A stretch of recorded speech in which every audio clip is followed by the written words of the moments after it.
Kebetulan gue sekarang lagi ada di kantor gue ya, tepatnya di ruang konsultasi. Jadi kalau gue biasanya kalau lagi di kantor nerima klien buat konsultasi bahkan terapi beberapa permasalahan psikologis itu ada di kantor ini, di ruangan ini. Dan kebetulan juga kali ini kita kedatangan bintang tamu, seorang pakar Jono, bukan pakar CD, bukan juga ya.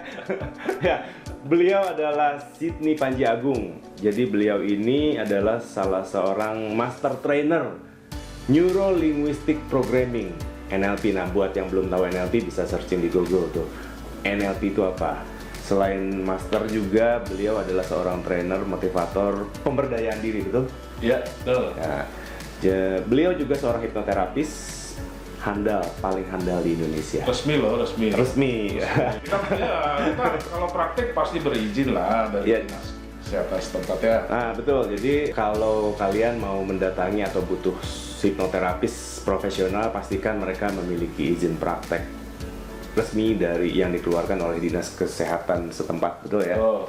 Dan organisasi hipnoterapi resmi itu adalah salah satunya adalah Prahiti ya. Prahiti yang menaungi praktisi hipnoterapi yang resmi, yang legal di bawah Kementerian Kesehatan Republik Indonesia ya, ini Prahiti. Dan beliau ini adalah bukan salah satu ya, jadi jabatan di Prahiti adalah Ketua Dewan Pembina Prahiti. Yang ini ketua Dewan Pengawas. Jadi bagian jewer-jewer nih ya. Tapi kali ini gue cuma mau jadi host doang ceritanya. Iya. Ya. Karena beliau ini adalah praktisi hipnoterapi, trainer juga, dan yang udah pasti master trainer Neuro Linguistic Programming. Jadi gini, dalam teori atau materi hipnoterapi juga NLP ada itu materi tentang body language atau gesture atau bahasa tubuh, ya. Nah, jadi kebetulan di sini ada salah seorang pakarnya. Gue mau cari tahu. Kira-kira kan kita belajar juga ya tentang bahasa tubuh ya di hipnosis, di NLP itu diajarin tentang gesture, bahasa tubuh atau body language. Bisa tahu nggak sih kalau kita lagi deketin nih, gue ceritanya lagi deketin cewek, bisa ketahuan nggak sih sebetulnya cewek ini tertarik juga, suka juga sama kita atau enggak dari bahasa tubuhnya? Nah, di sini ada pakarnya, kita tanya. Ini pertanyaan bernilai jutaan dolar nih. Kalau di training memang mahal ini. Oh, banyak ini yang bertanya seperti ini. Ini training begini, model begini sebetulnya banyak dan harganya lumayan tinggi ya. Tinggi, iya. Nah, kan intinya gini ya, Kang Fer. Jadi pada prinsipnya itu bahasa tubuh itu jangan dibikin ribet ya. Karena kalau kita sebagai praktisi, istilahnya kita hipnoterapis, kita NLPer, kita ini praktisi bawah sadar, bahasa tubuh itu sebenarnya adalah ekspresi. Jadi saluran ekspresi dari bawah sadar. Ya, betul. Ya. Jadi apa yang ada di dalam diri kita, yang tersimpan di bawah sadar kita itu bisa diekspresikan dalam bentuk bahasa tubuh gitu. Jadi kalau di pertanyaannya melihat bagaimana gebetan, atau kalau gue lagi deketin cewek, atau kalau yang nonton mungkin deket cewek atau cowok sama aja sih ya bahasa tubuhnya. Bisa kelihatan nggak sih dari bahasa tubuhnya dia itu suka atau enggak sama kita? Oh iya. Apa sih isi perasaannya, itu kan bisa kelihatan kan dari bahasa tubuh.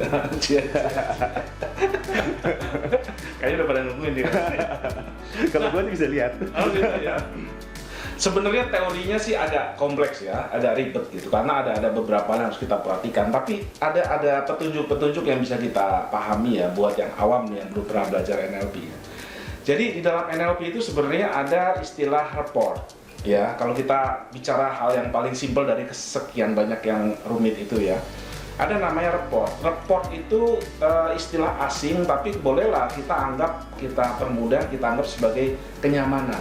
Ya. Tapi bukan kenyamanan biasa, kenyamanan di sisi di level bawah sadar, gitu ya. Nah, salah satu tanda dari report, ya, salah satu tanda sudah terjadi kenyamanan di bawah sadar itu sering terjadi peniruan. Ya. Nah, salah satu peniruan yang paling banyak kita bisa lihat dan juga kita bisa perhatikan adalah peniruan dari bahasa tubuh. Ya.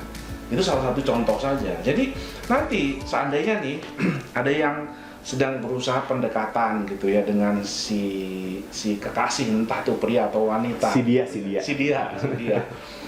Berusaha pendekatan, ada kesempatan berinteraksi secara tanda kutip intens gitu ya, entah itu makan siang ya, bukan yang rame-rame ya. Karena kalau rame-rame kan mungkin perhatian dia terpecah kemana-mana ya. Misalkan ada kesempatan ngobrol langsung dari hati ke hati misalkan.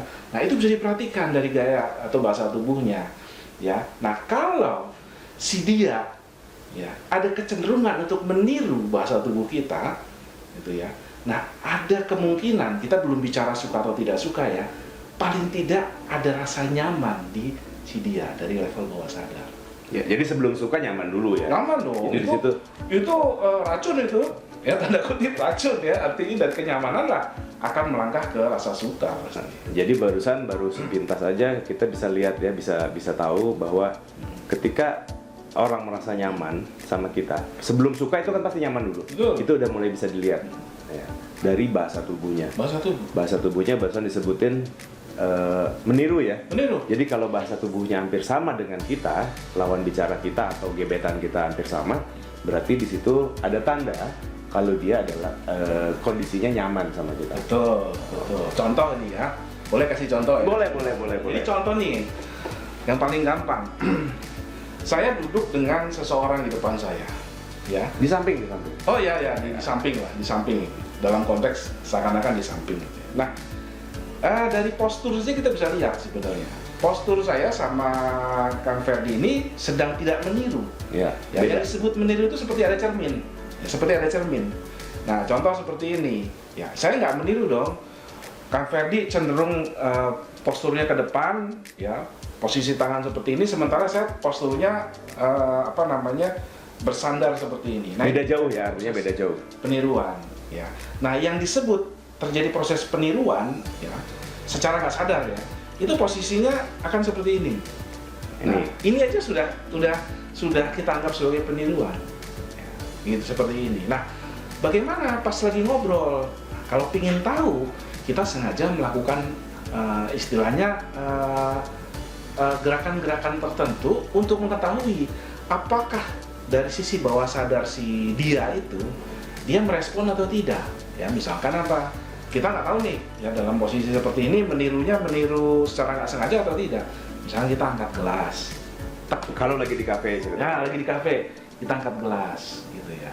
Nah, kita lihat si dia ini merespon atau tidak. Kalau dia merespon, entah apapun, misalkan dia belum pesan minuman gitu ya, di depannya ada piring, terus tiba-tiba dia menyentuh piring saja, ada dorongan untuk itu sudah dianggap sebagai peniruan kan? Ya. Jadi sebenarnya itu hal yang paling mudah kita lihat, ya. Kita coba latihkan, ya. Karena itu sifatnya spontan, ya. Yang namanya ekspresi bawah sadar sifatnya spontan, alami. Dan malah orang beberapa menyebutnya sebagai primitif. Ya, kenapa? Karena sangat susah untuk ditekan atau dikelabui. Ya, bisa jadi tiba-tiba dia sudah angkat gelas gitu ya, tiba-tiba sudah merespon bahkan sebelum pikirannya menyadari. Gitu. Ya, jadi kalau ada orang niru, maksudnya hampir sama gerakannya sama kita, udah bisa dipastikan bahwa dia minimal nyaman dulu sama kita. Betul. Jadi barusan udah dikasih contoh, kalau kita lagi duduk nih ceritanya di kafe, misalnya sama gebetan lagi duduk di kafe, posisi kita duduk seperti ini, tiba-tiba gebetan juga mirip seperti ini, terus kita gerak lagi, nggak lama kemudian pindah posisi, dia juga pindah lagi, artinya dia sudah mulai nyaman sama kita. Betul ya? Ya. Jadi ada bahkan salah seorang pendiri NLP yang namanya John Grinder itu mengatakan bahwa sesungguhnya report itu adalah unconscious responsiveness. Nah, ini istilah ya agak Inggris gitu ya. Tapi intinya adalah keresponan dari bawah sadar. Jadi kalau kita misalkan tiba-tiba niat gitu lagi ngobrol terus kita pegang hidung gitu ya atau garuk-garuk terus dia merespon, ya nggak perlu persis sama nih. Pokoknya dia tiba-tiba pegang kuping, itu saja sudah dianggap sebagai proses peniruan yang hanya terjadi ketika ada istilahnya kenyamanan di bawah sadar. Gitu. Ya, jadi gerakan sekecil apapun kalau memang ditiru, gerakan itu biasanya spontan ya, tanpa dipikir refleks. Jadi lawan bicara kita itu kalau memang nyaman sama kita, gerakan-gerakannya pasti hampir sama dengan kita, mirip ya. 100% enggak, tapi mirip. Nah, kalau sudah gerakan-gerakannya sama, hampir sama, menyerupai, berarti sudah bisa dipastikan bahwa gebetan kita itu atau lawan bicara kita itu merasa nyaman sama kita. Oke. Itu yang langkah pertama ya, sebelum cinta kan nyaman dulu, kan? Kita buat nyaman dulu. Nah, bagaimana kita bisa tahu, gimana caranya tahu si gebetan kita itu nyaman apa enggak sama kita ya? Berarti dari kalau dibaca dari gerakan tubuh ya, gerakan-gerakannya ketika sedang komunikasi, lagi diskusi, lagi ngobrol, itu gerakan-gerakan tubuhnya hampir sama dengan kita. Itu bisa dipastikan bahwa si gebetan kita ternyata sudah mulai nyaman sama kita. Betul.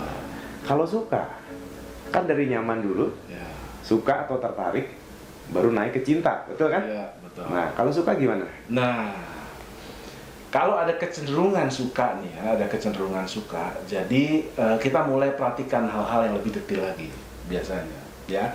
Dan yang dari dulu sebenarnya orang sudah banyak perbincangkan itu adalah dari mata sebenarnya. Mata. Cara menatap, ya.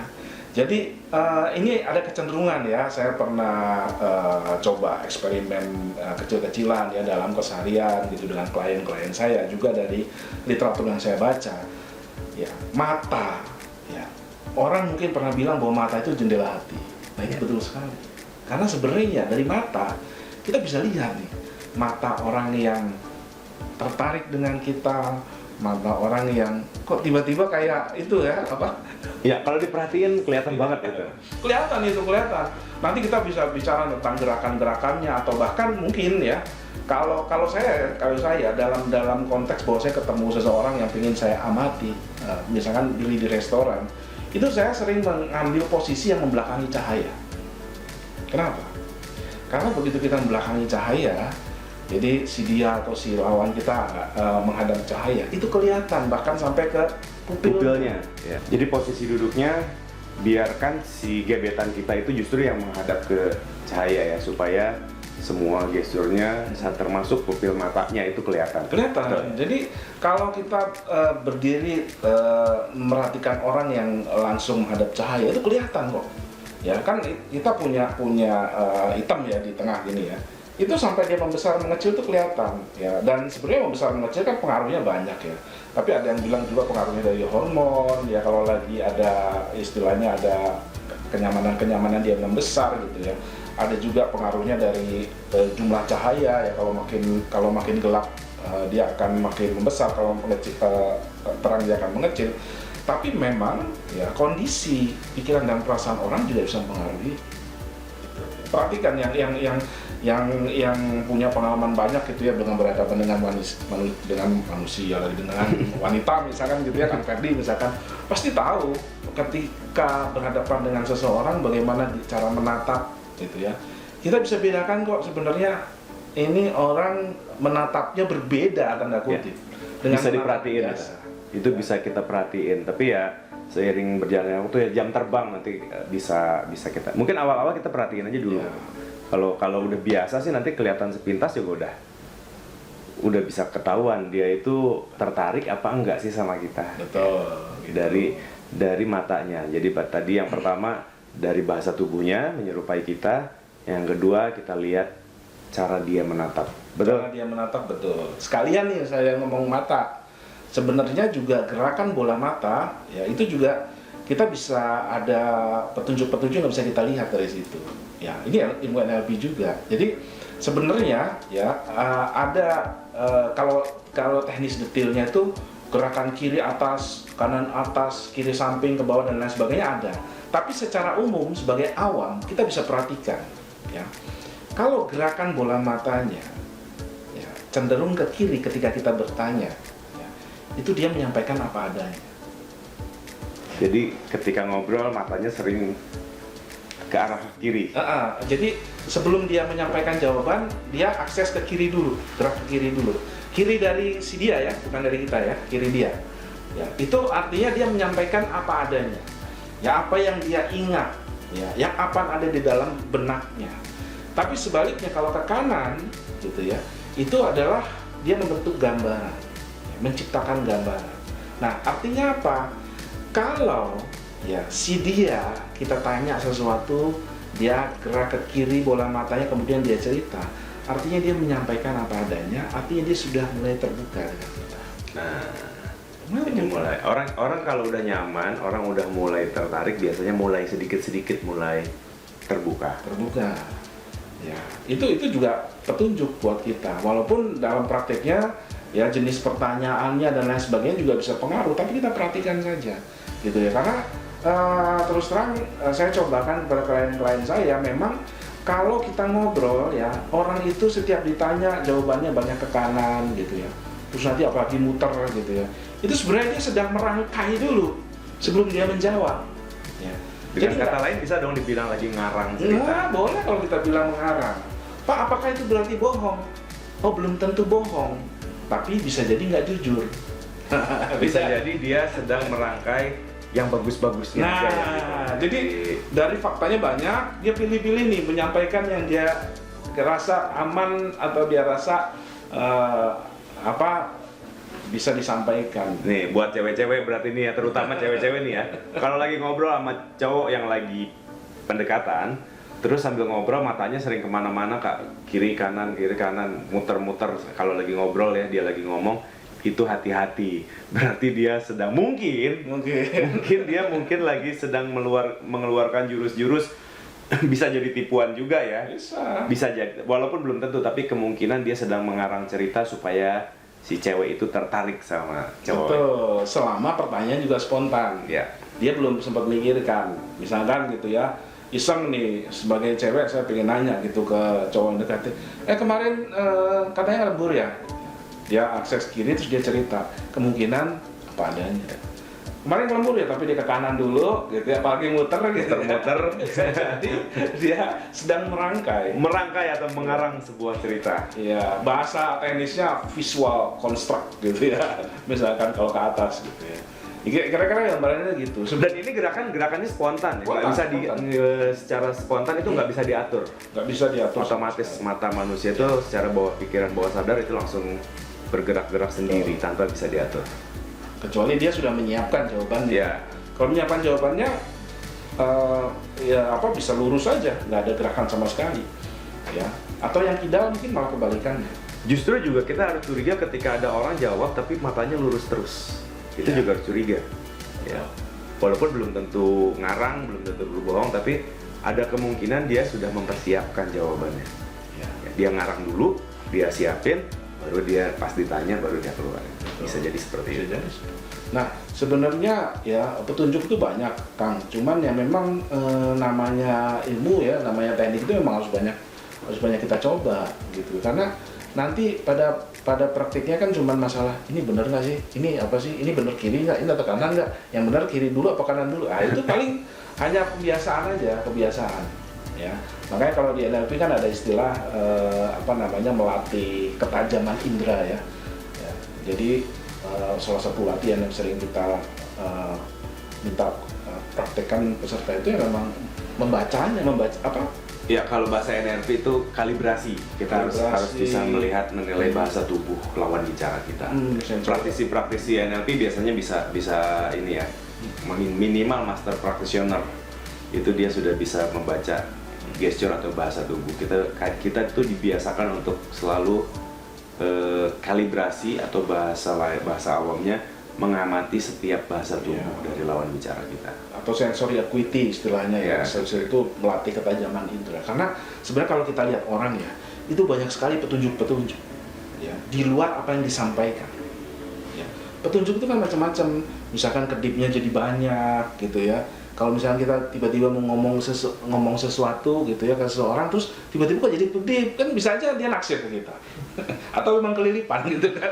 Jadi nanti seninya di situ Bisa sebenarnya. jadi karena malu. Ya Bisa biasanya jadi karena malu. biasanya cewek atau cowok malu itu karena ada rasa. Nah, Nah, itu harus diperhatikan juga tuh. ya, tiba-tiba mukanya memerah gitu kan. Nah, memerah ini apa? Bisa karena malu, bisa karena marah, ya bisa karena suka, tersanjung.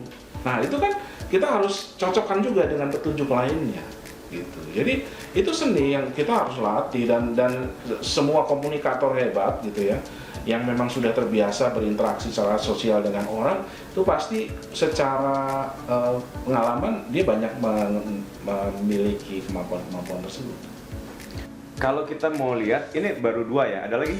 Banyak. Oh, masih banyak ya. Bisa jadi pelatihan ya nanti. Yang penting-pentingnya aja kita yang karena kalau secara detail itu memang agak rumit ya, lebih rumit, bisa masuk juga ke teori ini ya, apa namanya, micro expression ya. Cuma itu untuk mempelajari itu masih lebih jauh lagi. Teorinya dalam hipnosis dan NLP itu banyak sekali tentang mempelajari tentang manusia ya, perilaku, cara berpikir manusia ya, itulah yang dipelajari dalam hipnosis dan NLP. Nah, makanya gua sekarang kebetulan lagi ada pakarnya juga ya, kita gali-gali minimal gimana sih cari tahu kalau gebetan kita itu tertarik atau enggak sama kita, ya itu dari situ. Tadi bisa dari bahasa tubuhnya, yang pertama bahasa tubuh, kalau sudah mirip dengan kita bisa dipastikan dia nyaman. Yang kedua dilihat dari mata, cara dia menatap, cara dia ketika berbicara, matanya arahnya kemana, itu bisa kita lihat. Kalau arahnya cenderung ke kiri ketika dia sedang berbicara, berarti hampir bisa dipastikan bahwa dia mengatakan yang sejujurnya. Tapi kalau matanya lari-lari kemana-mana, mungkin dia sedang bisa jadi mengarang cerita atau merangkai cerita. Nah, selanjutnya apa lagi tuh? Banyak. Jadi sebenarnya ya, contoh ya, misalkan yang sering saya pakai adalah prinsipnya tuh begini. Di dalam bahasa tubuh ada istilah prinsip powerful sama powerless. Istilah begini. Kalau orang dalam kondisi positif, gampangnya gini, positif itu cenderung membuka, ya, bahasa tubuhnya terbuka, membesar, suara mungkin lebih keras, gitu ya. Tapi kalau dia dalam kondisi yang negatif, artinya bisa jadi nggak suka, dia tidak nyaman, dia kecewa, pokoknya yang negatif aja, itu cenderung menutup, mengecil, ya. Nah, dalam prakteknya nanti, ketika kita berhadapan dengan seorang wanita atau dengan seorang pria, ya, itu umum sebenarnya. Kalau bahasa tubuhnya dia cenderung terbuka, ya, sebenarnya dia sedang kondisi pikiran dan perasaannya memang sedang terbuka, sedang positif, ya. Entah itu dia membuka kesempatan untuk mempelajari orang tersebut, gitu ya, atau cenderung menerima orang tersebut, ya. Apalagi kalau sampai banyak melakukan gerakan-gerakan menyentuh, gitu ya. Wanita itu sebenarnya cenderung irit loh dalam menyentuh orang kalau dia tidak nyaman. Kalau dia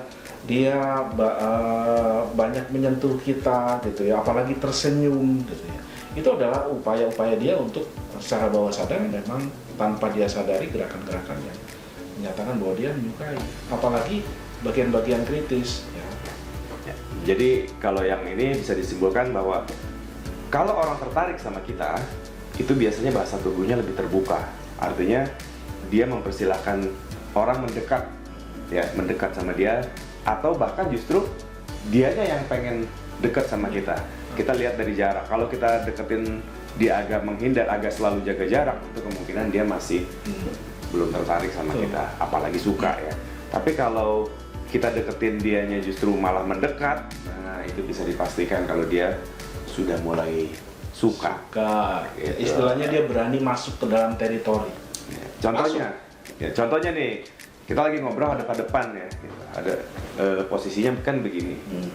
Nah, ketika kita ngobrolnya begini, terus dia makin mundur, berarti dia itu nggak suka sama kita. Tapi ketika kita begini dianya nyaman aja, berarti dia masih udah masuk ke kategori dia udah mulai suka sama kita. Apalagi ketika kita maju, dia maju, gebetan lu suka sama lu. Ciuman dong. maju deket maksudnya, arah nggak sampai ciuman. Sudah bisa dipastikan dia. Apalagi sampai ada terjadinya sentuhan-sentuhan. Ketika kita menyentuh dia tidak ada reaksi sama sekali, itu bisa dipastikan juga dia suka sama kita. Apalagi kalau sampai gebetan kita yang nyentuh kita duluan. Nyentuh dalam tanda petik, nyentuh ngobrol biasa ya, kayak nyentuh tangan gitu. Ya. Dan sebenarnya ya ini sentuhan itu adalah bahasa yang sebenarnya tanda kutip berbahaya ya. Berbahaya itu dalam arti bahwa itu yang nyetrum sebenarnya. Ya. Itu nyetrum. Mau ke pria maupun wanita sama aja sebenarnya. Iya, gue dulu ya lagi pas zaman SMP SMA tuh, kalau suka sama cewek, wah cakep nih suka sama cewek. Terus jalan papasan, terus nggak sengaja tangannya nggak sengaja sentuh gitu, set, langsung gitu kan, Namanya nyetrum langsung nyetrum, seneng banget. Padahal nggak sengaja gitu, papasan lewat pas sentuhan, waduh itu rasanya. Dan itu yang dikenali oleh bawah sadar. Itu yang akan terbawa ke bawah sadar karena feel istilahnya kinestetically itu kita dipicu itu memang sesuatu yang berbahaya. Makanya ada yang bilang ya, yang memang menurut saya juga membiasakan sentuhan itu akan meningkatkan bonding sebenarnya. Kalau memang udah suka ya, bukan SMP SMA doang deh, sekarang juga begitu sebenarnya. Jadi kalau suka sama cewek apa cowok gitu nggak sengaja atau nggak sengaja sentuhan itu langsung merinding gitu gimana. Yang penting bertahap, jangan langsung jeger gitu ya, yang bagian-bagian yang enggak. Memang harus bersifat alami, itu seakan-akan alami lah. Itu kuncinya. Udah semua ini disampaikan? Apa cukup segini dulu? Segini dulu dong. Cukup ya? Bisa bikin part 2 nanti. Berarti tadi kesimpulannya kita bisa tahu gebetan kita tertarik atau enggak sama kita, suka apa enggak sama kita, itu bisa dilihat dari bahasa tubuhnya. Di konten kali ini kita kasih beberapa dulu ya, karena kita kasih semua juga nantinya puyeng. Yang pertama adalah dari bahasa tubuh. Pastikan bahasa tubuh, kalau memang bahasa tubuh si gebetan kita itu kalau lagi ngobrol sama kita sudah mulai mirip-mirip sama kita. Kalau lagi di kafe misalnya kita minum, simpen, nggak lama kemudian dia minum juga. Terus bahasa posisi duduknya udah agak mirip sama kita, itu sudah bisa dipastikan bahwa gebetan kita sudah mulai nyaman sama kita. Berikutnya adalah dari mata. Kalau ketika ngobrol sama kita matanya selalu menatap kita, atau kalaupun nggak berani natap, biasanya kalau ada orang suka itu kadang-kadang juga justru nggak berani natap. Cuma matanya nggak jelalatan. Ketika matanya sudah mulai sering ke kiri, terutama sering ke kiri ya, berarti dia sudah mulai menceritakan apa adanya. Biasanya kalau orang sudah mulai tertarik, itu dia mulai menceritakan apa adanya tentang dirinya. Tertarik tulus. Lain kalau kita tertarik tapi mau ngakalin kita. Nah, itu matanya mulai kemana-mana. Itu harus hati-hati. Mau cewek, mau cowok, ya terutama cewek ya. Hati-hati kalau ngobrol sama cowok yang lagi deketin, tapi ketika ngobrol matanya selalu muter-muter. Ditanya, terus begitu jawab matanya kemana-mana, itu hati-hati. Tapi kalau matanya sudah mulai menjurus sering cenderung ke sebelah kiri, walaupun tidak berani menatap, tapi sering cenderung ke sebelah kiri, bisa dipastikan dia sudah mulai suka sama kita. Karena ya. Berikutnya lagi adalah dari jarak, ya, posisi. Semakin dekat, berarti dia semakin tingkat sukanya semakin tinggi. Kalau kita deketin dia agak menghindar, berarti dia belum suka sama kita, atau mungkin bahasa kasarnya nggak suka sama kita. Tapi kalau kita deketin dia tetap di situ, apalagi kalau dianya mendekat juga, itu sudah bisa dipastikan dia suka sama kita. Ditambah kalau ada sentuhan-sentuhan, dia berani nyentuh kita atau kita nyentuh dia, entah itu kakinya atau tangannya, dia tidak ada reaksi sama sekali, itu udah bisa dipastikan dia suka, dia nyaman sekali sama kita. Kalau sampai dia berani menyentuh kita, udah sikat bos. kecuali friendzone ya. Kalau udah friendzone sih kan biasa gitu. Kalau ini enggak. Ini buat yang baru, gebetan ya, bukan ke temen tapi ini bisa diterapkan ke gebetan. Nah, jadi artinya kalau sebaliknya yang dilakukan sama gebetan kita, ya udah pasti dia nggak suka. Bahasa tubuhnya sering nggak pernah bisa matching sama kita, terus tatapannya selalu kemana-mana, cenderung sering muter-muter kiri kanan kanan kiri, ya itu udah. Ditambah kalau kitanya dekat, dianya agak menghindar, kita sentuh, biasanya orang yang nggak suka begitu disentuh itu dia agak ada gerakan menghindar, walaupun kecil itu bisa dipastikan dia tidak tertarik sama sekali sama kita. Atau belum siap banget gitu ya. Iya, belum siap banget. Masih risih dia masih risih apa sih ini gitu. Jadi mungkin kalau memang seperti itu masih butuh waktu lagi untuk mendekatinya. Oke, cukup sampai di sini ya. Ya. Buat kalian yang mau belajar NLP juga bisa nih. Ini beliau ini adalah salah satu master trainer terbaik di Indonesia, terapis juga. Kalau butuh konsultasi juga bisa datang di kantor gue ini di sini.